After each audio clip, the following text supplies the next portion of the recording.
Marcelo trabaja como diseñador naval en un astillero del Estado.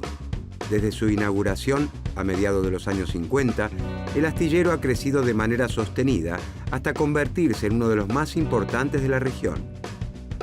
Cuando la construcción se completa, a fines de los años 60, cuenta con talleres de caldería, herrería, mecánica, electricidad, velería, carpintería, fundición o moldería. Precisamente en este último sector trabaja Marcelo. A lo largo de su carrera como modelista, Marcelo ha tenido la oportunidad de diseñar buques de guerra y mercantes. Sin embargo, a principios de los años 90 se decide la privatización del astillero y otras empresas estatales como parte de una política neoliberal de crecimiento hacia afuera y de reducción del gasto público. ¿Cuál será el destino del trabajo de Marcelo y el del astillero con la implementación de las políticas neoliberales?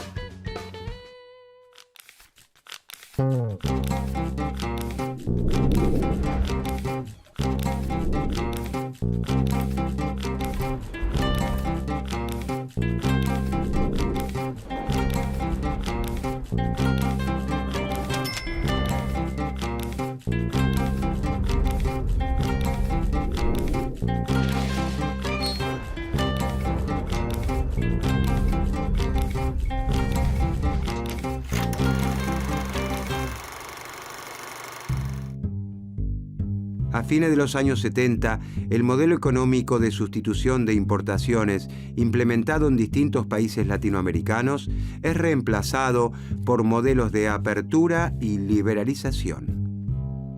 Es el regreso a los preceptos de los tiempos previos a la crisis del 30, donde el mercado es el único que cuenta con la racionalidad necesaria para permitir el mayor bienestar posible para todos.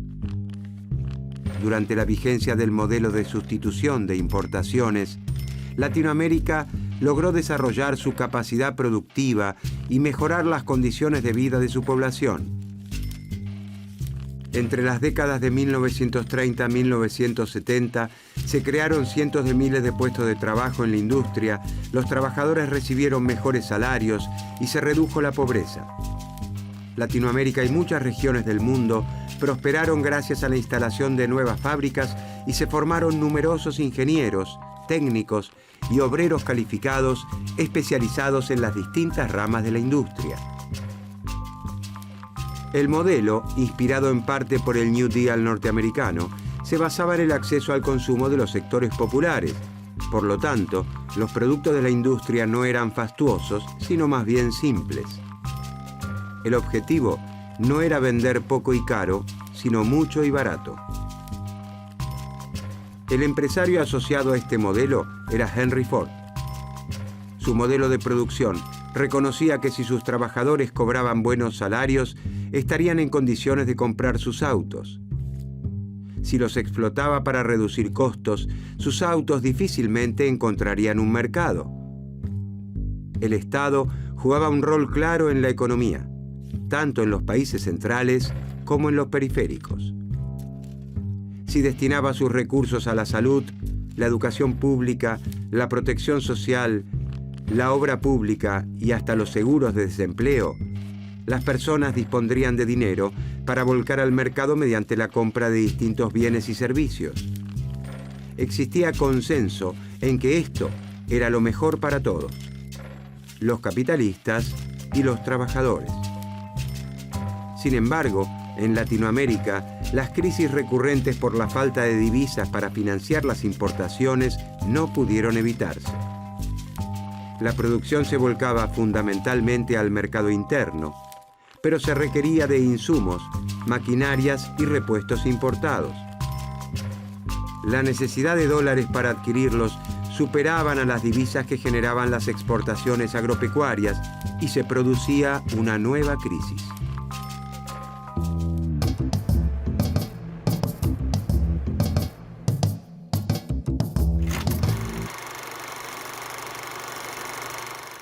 A fines de la década de 1960, en los países industriales, comenzó a reducirse la tasa de ganancia de las inversiones productivas.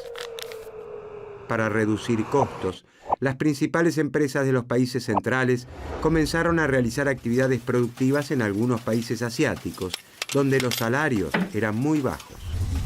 A esto se sumó un shock que tuvo un gran impacto en todo el mundo: la crisis del petróleo. A fines de 1973, la Organización de Países Exportadores de Petróleo decidió una brusca suba de los precios, generando un gran aumento de costos en las empresas. Los países productores de crudo, árabes en su mayoría, se enriquecieron. Estos ingresos extraordinarios, conocidos como petrodólares, fueron depositados en los principales bancos internacionales. Estos bancos, con las arcas llenas, necesitaban otorgar préstamos para obtener una ganancia. Como las industrias de Estados Unidos y Europa estaban estancadas y no tomaban préstamos, los países del tercer mundo, históricamente relegados por el crédito privado internacional, se convirtieron en los elegidos. Las tasas de interés eran bajas y los bancos no ponían demasiadas exigencias. Comienza entonces la espiral de la deuda externa. Se toman nuevos créditos para pagar deudas pasadas y el endeudamiento crece y crece. A partir de reformas que avanzan sobre las leyes de todo el mundo, el capital comienza a cruzar libremente las fronteras nacionales. Aparecen con el tiempo crisis financieras recurrentes debidas a la falta de regulaciones que protegen a los países de la entrada y salida de flujos especulativos. El crecimiento de la deuda externa en los países periféricos los comprometía a realizar pagos por intereses. Cuando en la década del 80 las tasas de interés aumentaron, la deuda se hizo imposible de pagar. La plata dulce se volvió salada. Esto agravó la situación económica y social de la región. A la falta de divisas se le sumó el peso creciente de la deuda externa. Como gran parte de la deuda externa era pública, el aumento de los intereses incrementó los gastos de los estados nacionales. Los países latinoamericanos se vieron obligados a disminuir el gasto público, como aquel destinado a hospitales y escuelas públicas, y a incrementar los impuestos para hacer frente a los pagos de la deuda. La deuda externa comienza a ser uno de los principales limitantes para nuestro desarrollo, un verdadero grillete. Los organismos internacionales de crédito, como el Fondo Monetario Internacional, utilizarán la limitación que establece la deuda externa para imponer sus políticas económicas en los países del sur a cambio de brindar nuevos créditos.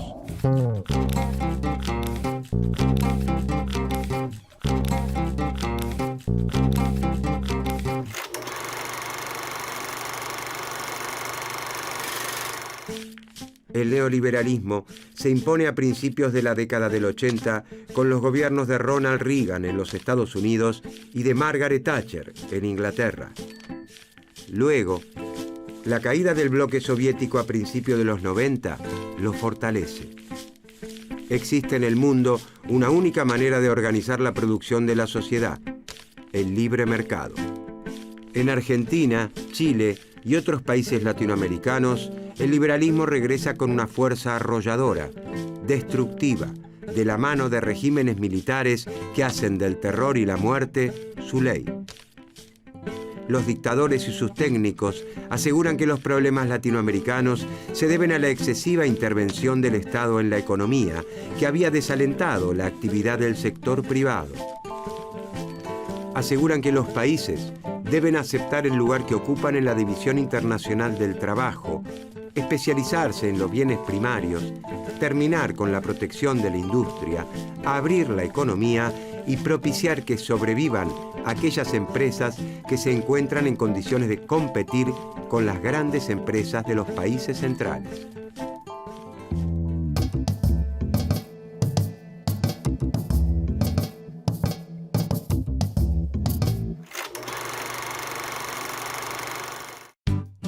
La escuela monetarista tiene su auge en los países centrales en las décadas de 1970 y 1980.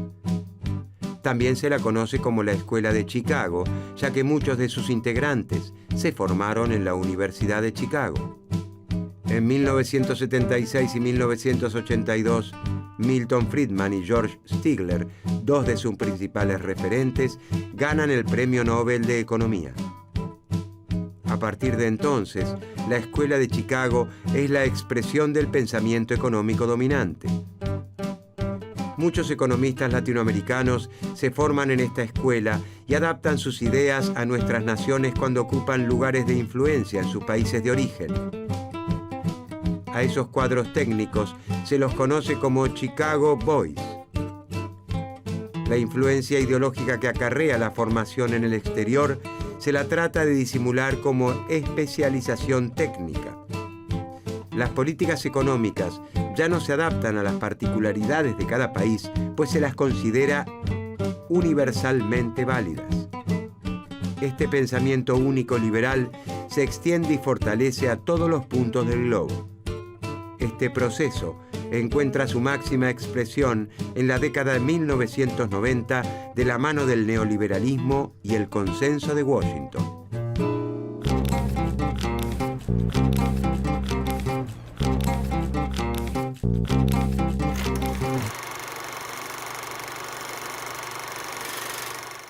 En 1989 se realiza un encuentro en la ciudad de Washington promocionado por el Fondo Monetario Internacional y el Banco Mundial. Participan funcionarios y académicos de las principales economías occidentales. Como resultado del encuentro, se alcanza un consenso sobre cuáles eran las políticas económicas que los países latinoamericanos debían adoptar para lograr un crecimiento sin inflación y para obtener los créditos del mundo desarrollado. El establishment mundial se propone orientar la gestión económica y social de los países endeudados con sus verdades, sus medicinas universales, que llegan en los maletines de los expertos del Fondo Monetario Internacional que visitan los países de la región. El consenso de Washington tendrá desde entonces una gran influencia en las políticas seguidas por los países periféricos. La misma medicina es recomendada para pacientes de distintas partes del globo. Se establece una vara universal para evaluar el buen o mal gobierno de cada país en función de cómo aplica dichas políticas. Muchas universidades latinoamericanas compran esas verdades y forman profesionales afines a estos intereses.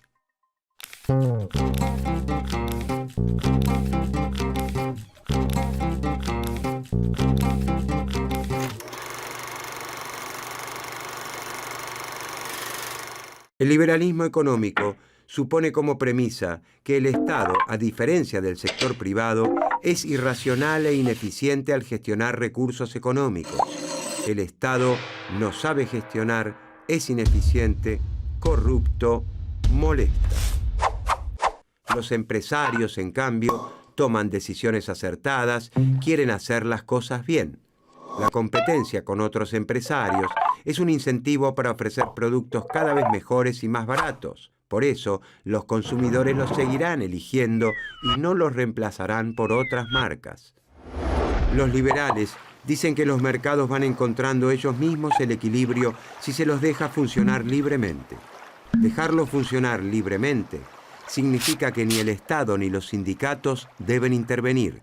Debe confiarse en el mercado como si fuese un dios. El Estado debe centrarse en garantizar la seguridad, administrar justicia para garantizar la ley y el orden, realizar ciertas obras de infraestructura esenciales y, fundamentalmente, proteger la propiedad privada. Confiar en el mercado, para los liberales, significa confiar en las señales que den los precios. Si el Estado interviene modificando los precios, las empresas y los consumidores no saben cómo actuar. Para los neoliberales, todos los precios deberían moverse libremente, aunque se trate de productos esenciales para la vida o del salario de los trabajadores. Si hay desempleo, aseguran, se debe a que los salarios son demasiado elevados.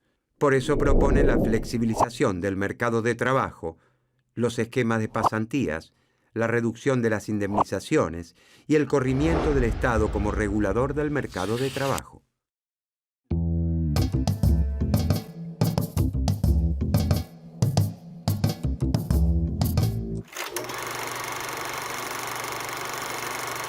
En América Latina, la región más desigual del planeta, el Consenso de Washington no considera la distribución del ingreso como un problema. Sostienen lo que se conoce como la teoría del derrame. Esta teoría asegura que si bien en un primer momento los beneficios del crecimiento económico se concentran en las élites económicas, con el tiempo los beneficios llegarán a estratos de menores ingresos de la población. La desigualdad es necesaria como una transición hacia el paraíso. Para los liberales, el Estado es ineficiente y corrupto por definición. Por lo tanto, las empresas estatales, incluso aquellas que prestan servicios públicos esenciales, como el acceso al agua potable o la electricidad, deben pasar a manos privadas. Por un lado, la privatización de las empresas públicas, como si se vendieran las joyas de una abuela, generarían ingresos. Por otro lado, al dejar de hacerse cargo de las empresas, el Estado reducía el gasto público. En definitiva, se liberaban recursos para pagar la deuda externa, y así se hace, aunque la deuda no deja de crecer. Los distintos países de la región privatizan sus empresas públicas, que en muchos casos pasan a manos de compañías extranjeras. Estas firmas, lejos de reinvertir gran parte de sus extraordinarios ingresos, los remiten a sus casas matrices en el exterior.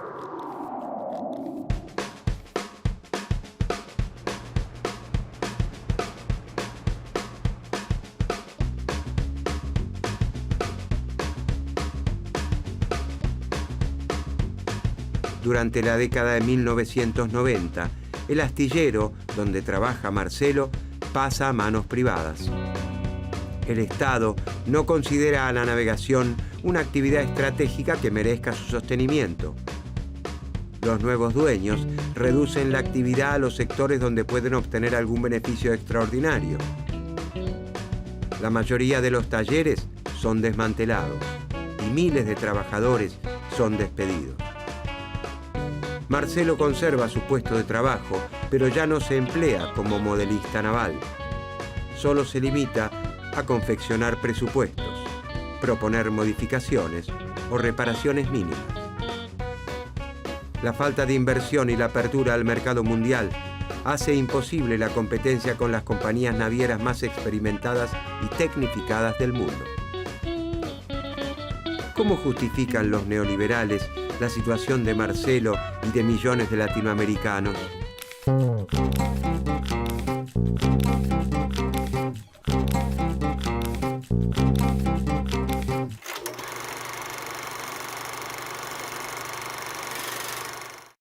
Mientras el modelo de sustitución de importaciones era de crecimiento hacia adentro y el mercado interno ocupaba un rol central, los liberales propician el crecimiento hacia afuera, simplificando las ideas de Adam Smith y David Ricardo sobre la división internacional del trabajo. Cada país debe especializarse en aquello que realiza en forma más eficiente. El modelo agroexportador vuelve reeditado. Para aprovechar las oportunidades que brinda la globalización, es necesario abrir las fronteras a las importaciones industriales, atraer a las empresas extranjeras y colocar la producción primaria nacional en el exterior, conquistando de esta manera nuevos mercados. Como el motor del crecimiento se encuentra en el afuera, en el mercado mundial, los ingresos de la población no son vistos por los empresarios como generadores de demanda para sus bienes. Contrariamente a la industrialización sustitutiva, no importa si los trabajadores pueden comprar los autos que fabrican. Los salarios son vistos solos como un costo, no como la creación de capacidad de compra de sus productos. El crecimiento hacia afuera coloca un gran acento en generar confianza de modo de atraer inversiones. Generar confianza significa instrumentar políticas que defiendan los intereses de los empresarios por sobre todas las cosas. Asegurar que se podrán despedir trabajadores sin incurrir en excesivos gastos, que los impuestos no se elevarán, que las regulaciones públicas serán mínimas o que las empresas extranjeras podrán girar las ganancias que obtuvieron localmente a sus países de origen sin restricciones. Si se cumplen todas estas condiciones, los países serían bendecidos con los capitales del exterior. El Consenso de Washington insta también a un desmantelamiento abrupto de la protección a las industrias nacionales. una fuerte reducción a los aranceles de importación. La desprotección de la industria nacional de la competencia extranjera significa colocar en igualdad de condiciones a las empresas nacionales con las grandes y tecnificadas corporaciones multinacionales. Como era de esperar, miles de empresas creadas durante la vigencia del modelo de sustitución de importaciones cierran sus puertas y cientos de miles de trabajadores pierden sus empleos.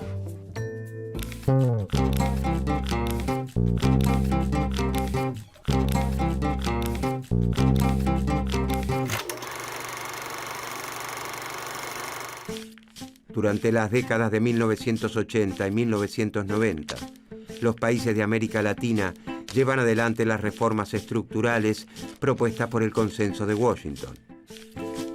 El caso de Argentina resulta paradigmático. Se incorpora al nuevo esquema desde fines de la década de 1980 y lo hace del modo más extremo. Es el primer país en avanzar en la desregulación y apertura del sistema financiero y de la total liberalización de los flujos de capital. Se privatiza a la mayoría de las empresas públicas. La protección de la industria se reduce a la mínima expresión. Hacia el fin de la década, los resultados están lejos de ser los que auguraban los liberales. El crecimiento económico es pobre. La pobreza y la indigencia alcanzan niveles nunca vistos. Las crisis son recurrentes. Se profundiza la desigualdad con enormes masas de la población sumergidas en la marginalidad. Los grandes ganadores de estas políticas son las empresas transnacionales. La teoría del derrame ni siquiera alcanza a salpicar a los estratos de menores ingresos. Pero las élites económicas nadan en la abundancia. A partir de entonces, incluso antiguos economistas que apoyaban el Consenso de Washington, como Joseph Stiglitz, proponen abandonar estos postulados y constituir estados que regularan mucho más fuertemente el mercado y que instrumentaran políticas para favorecer la redistribución del ingreso y el crecimiento económico.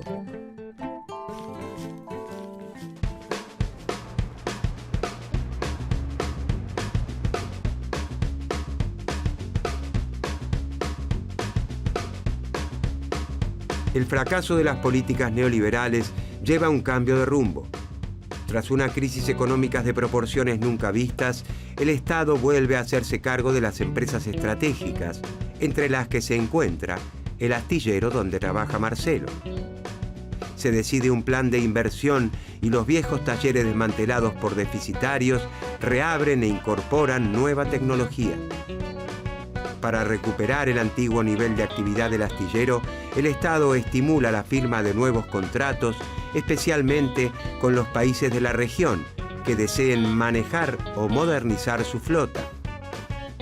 Marcelo desempolva sus viejos planos, traza en su computadora nuevos diseños y espera que se sostenga el viento a favor.